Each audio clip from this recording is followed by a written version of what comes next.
and Chris Christie, they deserve the support of every one of us in New Jersey, because the problems that face this state are significant, and we need to unite behind that person and give that person every bit of support that will make this state the great state that we know it can be and should be, and in my mind still is, even if we're off course for the moment. So whoever wins tonight deserves our full and total support. This has been a tough campaign, and no one knows that better than my family. And I'll remember this for a long time. It's never easy, in particular, for the spouse of a candidate. And, you know, it's sort of never fully in the campaign, never fully out of the campaign, because you're a spouse, you're a participant, you're an organizer, you're a fundraiser. You do all the things that B had been asked to do. And B always performed it in a way that was unbelievable.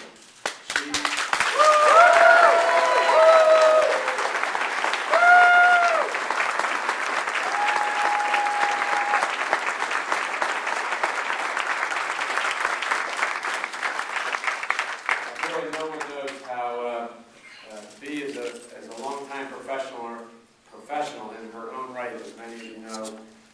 She is about the smartest person I've ever known, and has always been there to support me and to help me figure out what the best way to go was, despite the long odds and the idea that this was going to be a tough battle. B was there from the moment we first thought about doing this, and has been there all the way through. So believe me, I will never be able to thank her adequately, and I'm sure she'll never let me forget it.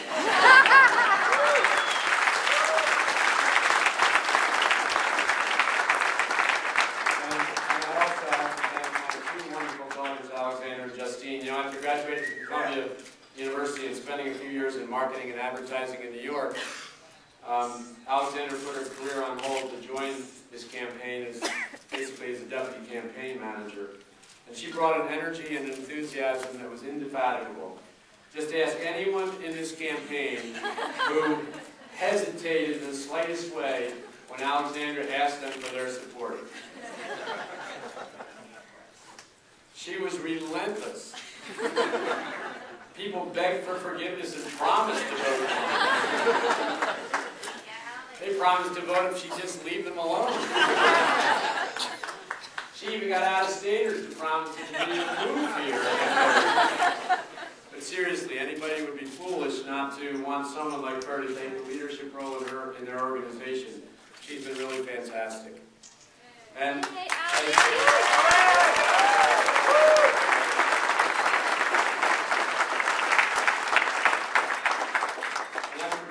after graduating from Bucknell in May, she took not even a day break.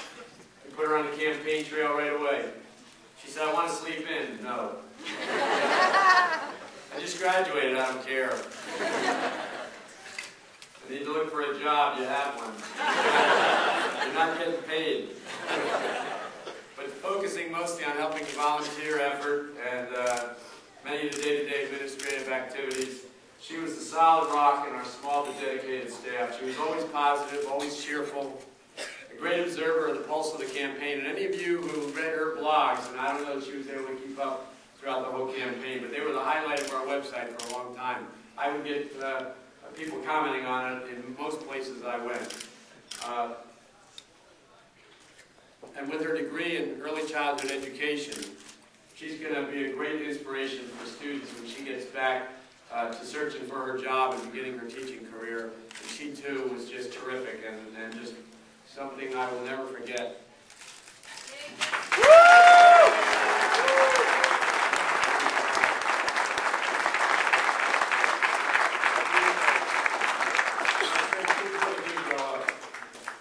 And they turn out pretty well usually. And I have to especially thank my running mate, Frank Esposito, Dr. Frank Esposito.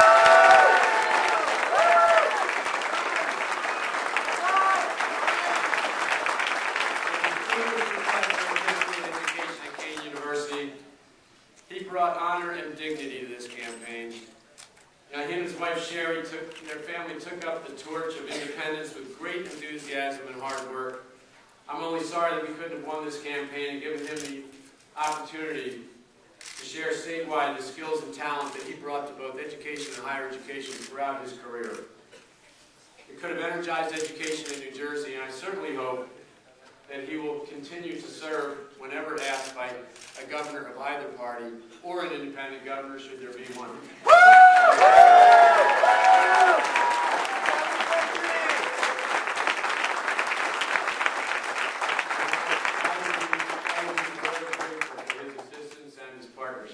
Frank, it was wonderful. Thank you very much.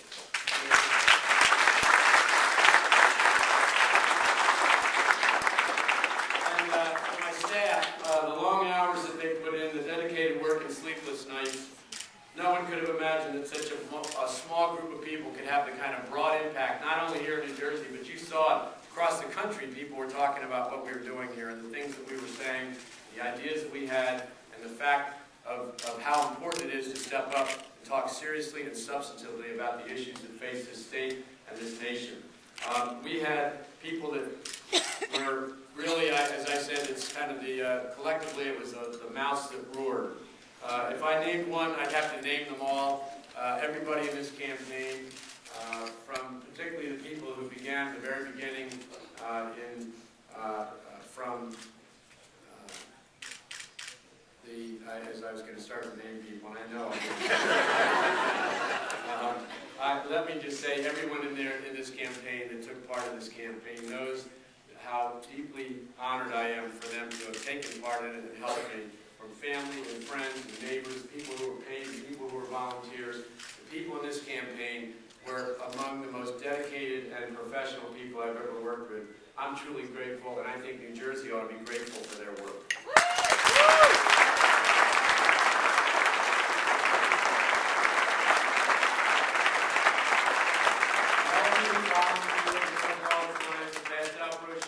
Talk to your neighbors and friends and beg for money, and always believe that it was never wrong to vote for the right person. And had the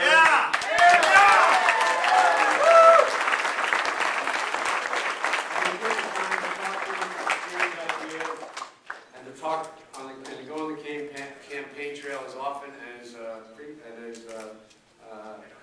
actually in many ways all night and all day. That I thank you from the bottom of my heart. All of your efforts had a great impact on me and many voters throughout New Jersey. And finally, let me thank two groups in particular that had the courage to support me. One was the Sierra Club.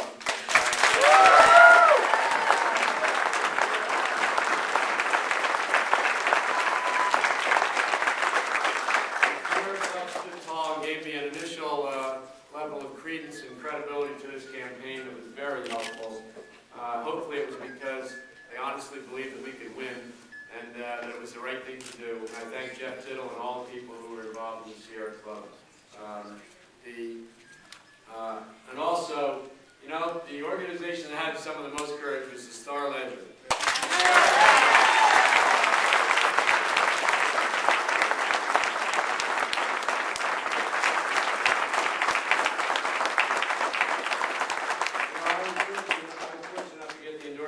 Several newspapers across the state, but the state's largest newspaper is often the bellwether, and when the Star Ledger endorsed me and the indictment they made of the two-party system